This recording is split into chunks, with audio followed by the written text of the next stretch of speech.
Parce qu'il faut savoir que dans Marc, il y a une finale courte et une finale longue dans les manuscrits. La finale courte, les femmes vont au tombeau et arrivent, constatent que le tombeau est vide, repartent effrayées et ne disent rien à personne. C'est tout. Ça s'arrête là. Ça s'arrête là. Et dans les manuscrits les plus anciens de l'Évangile de Marc, ça s'arrête là. Mais il y a un petit chapitre qui a été ajouté postérieurement. On ne parle pas d'interpolation dans ce temps-là? Oui, mais dans ce cas-là, dans les évangiles, on regarde les évangiles, là, on ajoute la finale longue de Marc.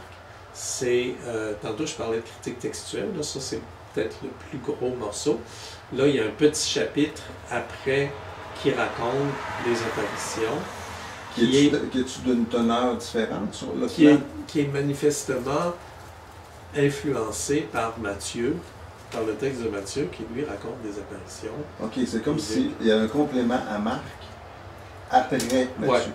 Ouais. C'est qu'à un moment donné, probablement qu'il y a un scribe qui recopiait l'évangile de Marc, puis il dit « Oh, Marc a oublié quelque chose. » Et c'est très conforme à ce que Matthieu dit. C'est dans les mêmes eaux, c'est moins développé, mais c'est comparable. Bon. Alors, le récit de la mort de Jésus. En particulier, tout ce qui concerne la crucifixion.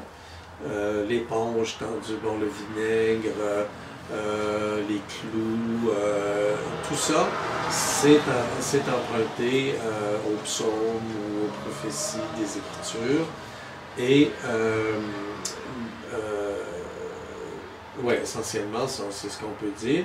Et les paroles attribuées à Jésus, qui sont pas les mêmes dans les différents évangiles, au moment de mourir, mon Dieu, pourquoi m'as-tu abandonné, tout est accompli. Il y a des façons différentes de raconter. Et c'est là le matériau scripturaire est employé autant que dans les évangiles de l'enfance, dans les de Matthieu et de Luc. Ce que ça nous dit, ça, c'est que là, on veut donner sens.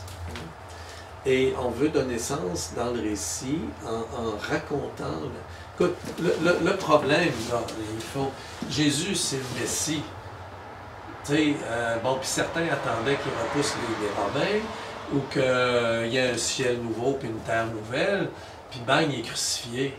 Ça finit mal l'histoire. Puis il est crucifié à la mode romaine, là. Je vais revenir là-dessus parce que l'iconographie est piégée là-dessus. C'est elle qui nourrit notre imagination.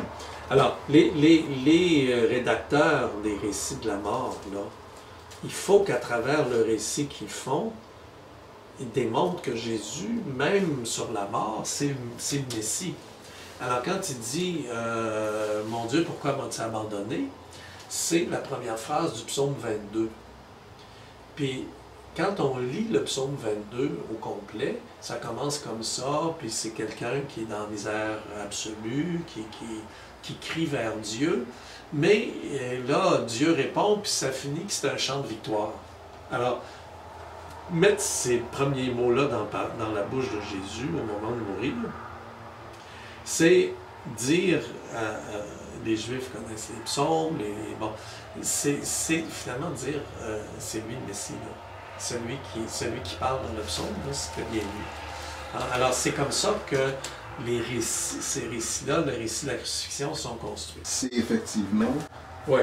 Ben alors, disons ceci, c'est clair, n'importe quel spécialiste du Nouveau Testament va être d'accord pour dire que le récit de la crucifixion est construit de matériaux scripturaires.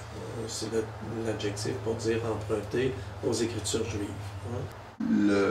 Le supplice utilisé dans tel contexte, et là, on décrit dans le détail ce qu'est la crucifixion, parce que c'est quand on parle quand même du symbole par excellence du christianisme, la croix. Ouais. Il n'y a pas de symbole plus répandu que la croix chrétienne. sur la table. Ouais, et c'est un supplice qui est relativement courant. Toujours, bon, ça, il y a des biologistes ou des médecins qui ont pris les textes et qui ont essayé de décortiquer pour savoir. Bon.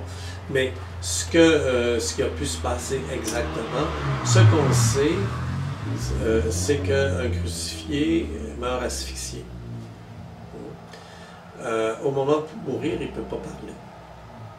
Juste avant de rendre l'âme, pour employer une formule familière, il ne peut pas dire mon Dieu, pourquoi m'as-tu abandonné? C'est pas physiquement possible. C'est pas physiquement possible. Donc, c'est clair que le récit de la crucifixion, c'est une élaboration théologique, mais appelons ça mythique, symbolique, c'est-à-dire qu'on veut, on l'investit d'un sens. Ce crucifié, c'est le Messie qui apporte le salut à Israël et au monde. Et on raconte cet événement-là en utilisant des images, en utilisant des formules qui, dans les Écritures juives, annoncent un Messie. Tous les chrétiens, même ceux qui vont moins à l'Église, savent que Jésus, il a été crucifié, sa croix est un peu plus haute, puis il y a un bon brigand, un méchant brigand, un bon larron, puis un mauvais larron, à gauche et à droite.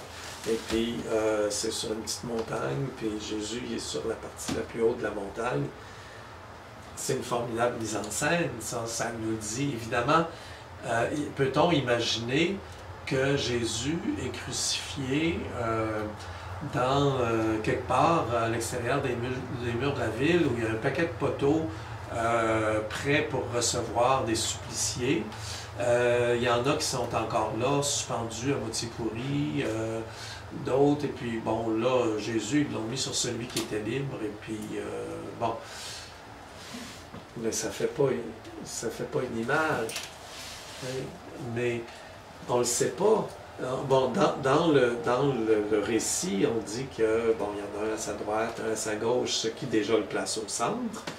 Et mais ça aussi, ça fait partie, c'est inspiré des Écritures. Donc, il y a une mise en scène. Il y a une mise en scène qui est relayée par l'iconographie.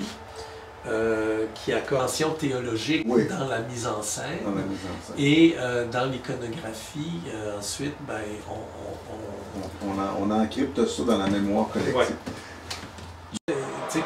Au 4e siècle, quand on construit la basilique du Saint-Sépulcre, on est dans un contexte où Hélène, la mère de Constantin, est chrétienne, où on veut comment dire, inscrire dans la pierre à Jérusalem le souvenir de la vie et de la mort de Jésus.